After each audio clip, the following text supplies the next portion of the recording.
বকেয়া ডিএর হিসেবে ভুল, আরও টাকা পাচ্ছেন অনেক পেনশনভোগী। কাদের টাকা ক্রেডিট হচ্ছে জানুন বিস্তারিত তথ্য। Hello friends, welcome to my YouTube channel the web education. So friends, এই মুহূর্তে আপনাদের জন্য একটা গুরুত্বপূর্ণ আপডেট শেয়ার করব। সেটা হচ্ছে বকেয়া ডিএ সংক্রান্ত ব্যাপারে এই মুহূর্তে চারিদিকে একটা জল্পনা এবং উত্তেজনা তৈরি হয়েছে। সেটা হচ্ছে কি না, অনেক পেনশনভোগী রয়েছেন যাদের অ্যাকাউন্টে কিন্তু টাকা ক্রেডিট হচ্ছে মাসের মধ্য সময়গুলোতে। তো এই যে টাকাটা সেটা কি বকেয়া ডিএ নাকি অন্য কিছু, এবং এই যে বকেয়া ডিএ দেওয়া হচ্ছে সেখানে হিসেবে বা কেন ভুল, কি কি তথ্য উঠে আসছে, সমস্তটা এক এক করে শেয়ার করবো আপনাদের সাথে এই ভিডিওর মধ্য দিয়ে। তো যারা চ্যানেলে নতুন ভিউয়ার্স রয়েছেন এই ধরনের গুরুত্বপূর্ণ আপডেট নিউজ তথ্য পাওয়ার জন্য অবশ্যই বলবো চ্যানেলটি সাবস্ক্রাইব করে পাশে থাকা বেল নোটিফিকেশন করবেন। আর ভিডিওটি ভালো লাগলে অবশ্যই ভিডিওটি লাইক ও বাকিদের সাথে শেয়ার করতে ভুলবেন না। তো চলুন ডিটেলস আলোচনা করা যাক কী কী তথ্য উঠে আসছে। তো দেখুন, এখানে বলা হচ্ছে যে বকেয়া ডিএর হিসেবে ভুল, আরও টাকা পাচ্ছেন অনেক পেনশনভোগী। তো রাজ্য সরকারের বিভিন্ন দপ্তরের অবসরপ্রাপ্তদের অনেকে সম্প্রতি পেনশন অ্যাকাউন্টে হঠাৎ অতিরিক্ত কয়েক হাজার টাকা পাওয়ার বার্তা পেয়েছেন। তো কাদের ক্ষেত্রে এখানে কী তথ্য উঠে আসছে, তো বলা হচ্ছে যে রাজ্য সরকারের বিভিন্ন দপ্তরে অবসরপ্রাপ্তদের অনেকে সম্প্রতি পেনশন অ্যাকাউন্টে হঠাৎ অতিরিক্ত কয়েক হাজার টাকা পাওয়ার বার্তা পেয়েছেন। এই পেনশন প্রাপকদের অনেকেই পঞ্চম বেতন কমিশনের বকেয়া ডিএর পুরোটাই দুটি কিস্তিতে পেয়ে গিয়েছেন। তারপরে আবার অ্যাকাউন্টে অতিরিক্ত টাকা আসার জন্য তারা কিছুটা বিভ্রান্ত হয়ে পড়েন, কারণ মাসের পেনশনের নির্ধারিত সময়ের অনেক আগেই এই টাকা দেওয়া হচ্ছে। ট্রেজারি থেকে মোবাইলে আসা মেসেজে কী কারণে টাকা দেওয়া হচ্ছে সেটা কিন্তু উল্লেখ করা হয়নি এই সমস্ত পেনশনভোগীদের ক্ষেত্রে।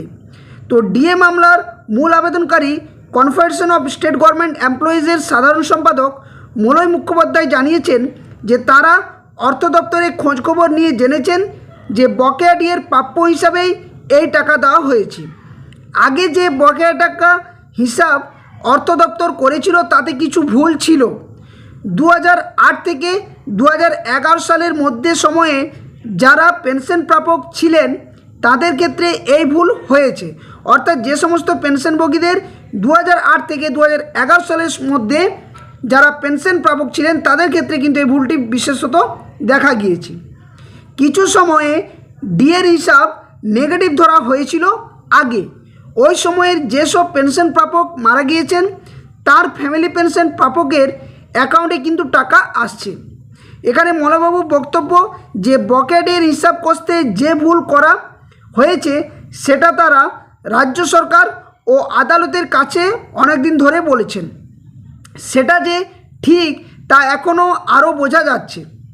তো এদিকে কলকাতা পুরসভা এলাকার সরকারি দপ্তরের অবসরপ্রাপ্ত পেনশন প্রাপকদের বকেয়া ডিএর অর্ধেক দেওয়ার কাজ চলছে। ব্যাংক ও অর্থ দপ্তরের মধ্যে টাকার অঙ্কের হিসাবের জটিলতার জন্য তাদের প্রাপ্য বেশ কয়েক মাস ধরে কিন্তু আটকে ছিল। অর্থাৎ আপনারা জানেন যে কেএমসি এলাকাভুক্ত যে সমস্ত পেনশনার ফ্যামিলি পেনশনার যারা ছিলেন তাদের কিন্তু গত 7 জুলাই একটা নোটিফিকেশন জারি করেছিল যে 100% নিউট্রালাইজেশন হিসেবে 50% বকেয়া ডিএডিআর কিন্তু মিটিয়ে দেওয়া হবে।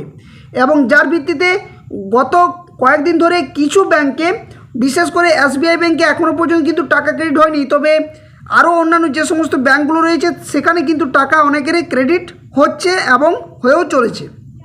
তো এই ব্যাপারেও কিন্তু একটা যে ফ্যামিলি পেনশন যারা রয়েছেন তাদের কিন্তু একটা মোটা অঙ্কের টাকা কিন্তু প্রবেশ করছে। তো ডিএ মামলার পরবর্তী শুনানি যেহেতু 27 অক্টোবর রয়েছে, তার আগে মালহোত্রা কমিটি সব ক্ষেত্রের বা সব পক্ষের সঙ্গে বৈঠক করে একটা গুরুত্বপূর্ণ যে রিপোর্ট সেটা কিন্তু সুপ্রিম কোর্টকে দেবে। তো মামলাকারীদের প্রতিনিধি হিসেবে কমিটির সঙ্গে বৈঠকে থাকা কারা থাকবেন সে নিয়েও কিন্তু সুপ্রিম কোর্ট একটা ঠিক করে দিয়েছেন। এবং এটা নিয়ে আমি আপনাদের সামনে একটা ভিডিও দিয়েছিলাম যেখানে বিভিন্ন কর্মচারী সংগঠন যারা রয়েছেন তাদের যে প্রতিনিধি থাকছেন, বিভিন্ন অ্যাডভোকেটরা থাকছেন, এবং এই কমিটি বা এই যে নতুন যে কমিটি গঠন হয়েছে সেখানে কিন্তু যে ইন্দু মালহোত্রার নেতৃত্বে সুপ্রিম কোর্টের তৈরি করা যে কমিটি সেখানে কিন্তু সমস্ত তথ্য আপডেটগুলো দেওয়া হবে।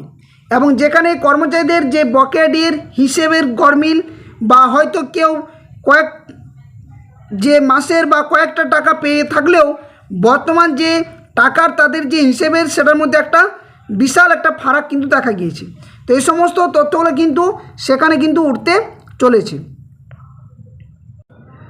তো এখন দেখার বিষয় যে পরবর্তী যে 27 অক্টোবর যে মামলাটি উঠবে সুপ্রিম কোর্টে বা যে রিপোর্ট সেগুলোর ক্ষেত্রে কী তথ্য উঠে আসছে এবং বর্তমান যে সমস্ত পেনশনার ফ্যামিলি পেনশনার তাদের বকেয়া ডিএর টাকাটা পাচ্ছেন সেই হিসেবের মধ্যে কতটা তফাৎ থাকছে সেগুলো কিন্তু আগামী দিনে তুলে ধরার যে একটা প্রয়াস সেটা কিন্তু চলবে। তবে সম্প্রতি আরেকটা বিষয় উঠে আসছে যে গ্র্যান্টিনেট যে সমস্ত কর্মচারী রয়েছেন তাদের কিন্তু বকেয়া ডিএ পাওনা এখনও পর্যন্ত 1 টাকাও পাওয়া যায়নি। যদিও রাজ্য সরকার তরফ থেকে জানানো হয়েছে যে আগামী দিনে এই সমস্ত কর্মচারীদের ইন সার্ভিস যারা টিচার বিশেষ করে বা গ্র্যান্টিনেট যে সমস্ত কর্মচারী রয়েছেন তাদের কিন্তু বকেয়া টাকা কিন্তু মেটানোর জন্য রাজ্য সরকার এক এক করে বিভিন্ন পদক্ষেপ কিন্তু নেবে। যদিও এই নোটিফিকেশন প্রকাশিত হয়নি, তবে কলকাতা হাইকোর্টে এবিটিএর করা মামলা, সুপ্রিম কোর্টে যে নতুন কমিটি গঠন এবং এর আগে যে গত শুনানি যেটা ঘটেছে সেখানে কিন্তু এই সমস্ত কর্মচারীদের ব্যাপারটাও কিন্তু একটা দীর্ঘভাবে একটা আলোচনার জায়গায় কিন্তু পৌঁছেছে। তো এখন দেখার বিষয় এই সমস্ত বিষয়গুলো এবং যে বকেয়া ডির হিসেবের গরমিল এই যে টাকাগুলো ঢুকছে সেগুলোর ক্ষেত্রে আগামী দিনে কমিটির কাছে রিপোর্টে কী তথ্য উঠে আসবে সেটাও কিন্তু জানা যাবে। তো এই হচ্ছে সম্পূর্ণ আপডেট যেটা আপনার সামনে এই মুহূর্তে শেয়ার করলাম। যদি ভিডিওটি ভালো লাগে থাকে অবশ্যই ভিডিওটি লাইক করবেন, বাকিদের সাথে শেয়ার করবেন। আর যারা চ্যানেল নতুন ভিউয়ার্স রয়েছেন এই ধরনের আপডেট নিউজ তথ্য পাওয়ার জন্য অবশ্যই বলবো চ্যানেলটি সাবস্ক্রাইব করে পাশে থাকা বেল নোটিফিকেশন করবেন। তো ধন্যবাদ, জয় হিন্দ, সকল সুস্থ থাকুন, ভালো থাকুন। আবার কোনো একটা নতুন আপডেট নিয়ে আপনাদের সামনে হাজির হব, ততক্ষণের জন্য জয় হিন্দ।